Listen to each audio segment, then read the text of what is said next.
From Donald Trump to Ted Cruz, many prominent Republicans are openly, disgustingly lying that President Biden somehow effectively funded the recent terrorist attacks against Israel by Hamas. But before we unpack all that, if you haven't yet, please hit that like, subscribe, and the alert bell. Maybe check out my Patreon. I'd appreciate the support.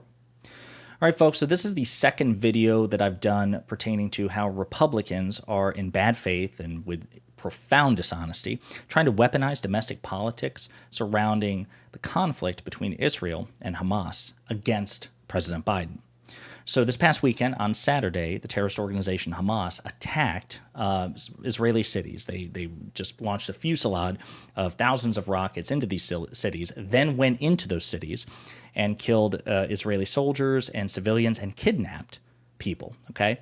At the time of this reporting, there are 700 Israelis dead, 500 to 600 Palestinians dead, and at least 9 Americans killed as well.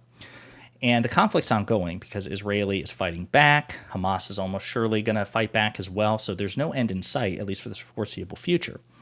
And while all that's going on, Republicans, like again, Donald Trump, Ted Cruz, and others, Steve Scalise, for example, they are spreading a disgusting lie and trying to blame President Biden for the actions of the terrorist organization Hamas. So I'm going to play this clip by Donald Trump. I'm going to read you some things from Ted Cruz, and then we're going to unpack it together. But in addition to that, we agreed to free up $6 billion. And that is an absolute disaster. And I would not be at all surprised if part of that tremendous wealth that they just accumulated went into all of a sudden watching this level of aggression. They didn't have that level of aggression with me. They didn't have it. This would have never happened with me either. You know what wouldn't have happened? Ukraine wouldn't have happened. Taiwan and all this tough talk with Taiwan wouldn't have happened. And what's going on with Israel right now, people were shocked. I wasn't shocked because 2 weeks ago we gave them $6 billion. Okay, so that's the clip from Donald Trump. He's saying that that Hamas, the terrorist organization, was given $6 billion by the Biden administration.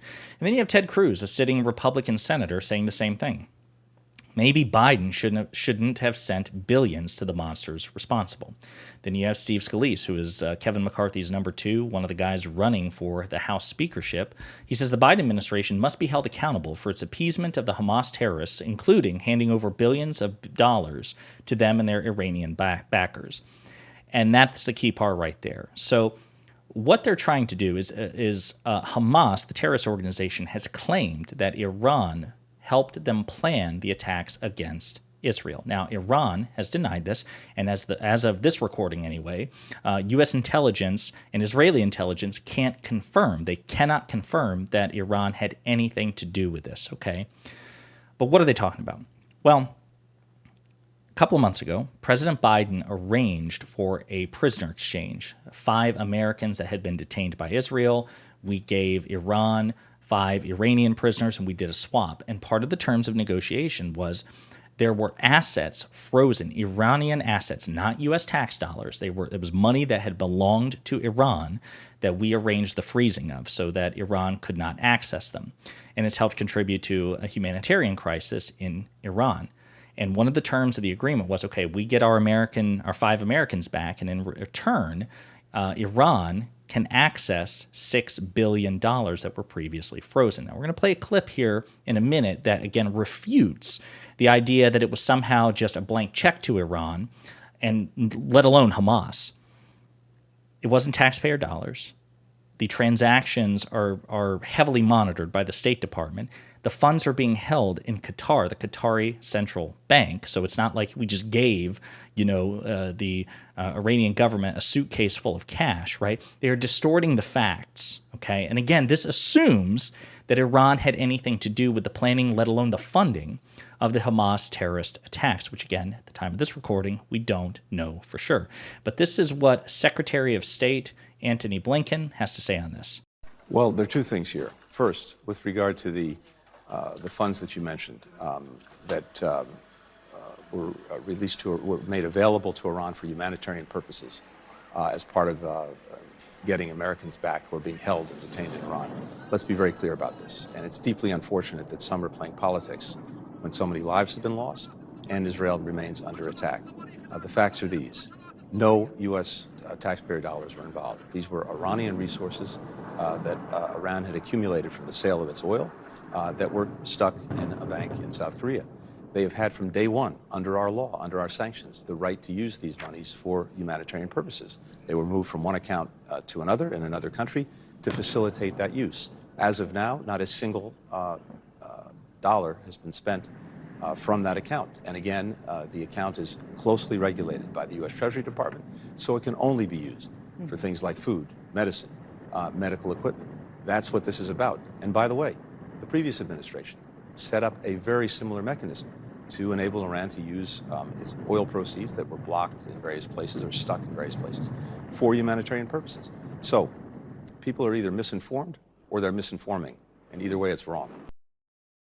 So there you go. That was the Secretary of State, Antony Blinken. Number one, these funds belong to Iran, not to U.S. tax dollars, okay? Number two, Iran wasn't given a blank check or a suitcase full of cash. It was transferred again to a central bank in Qatar. They're the ones who divvy out the funds.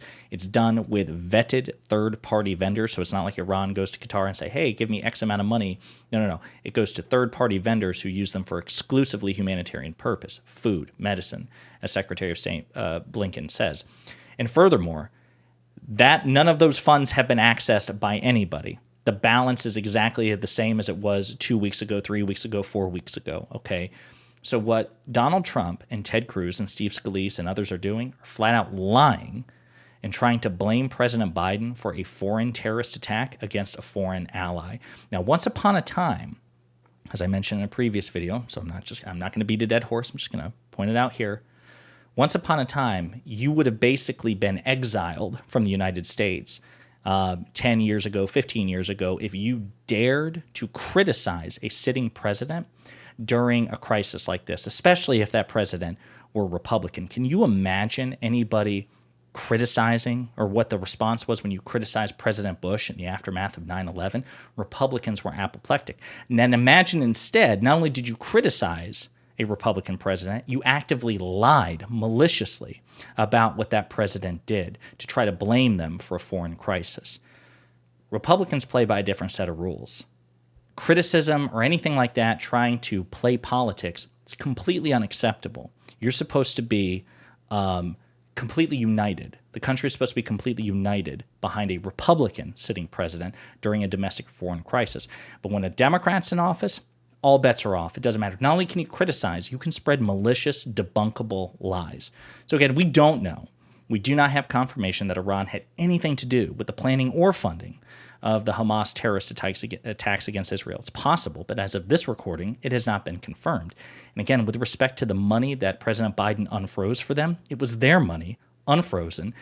A third-party government in another country is controlling those funds. Those funds are going in heavily regulated and monitored transactions to third-party vendors that make their way to Iran for pre-approved humanitarian purposes. And as of this time, that balance is completely full. Not 1 cent has been accessed. So it's just a completely malicious lie. It's disgusting, and I doubt it's going to stop anytime soon.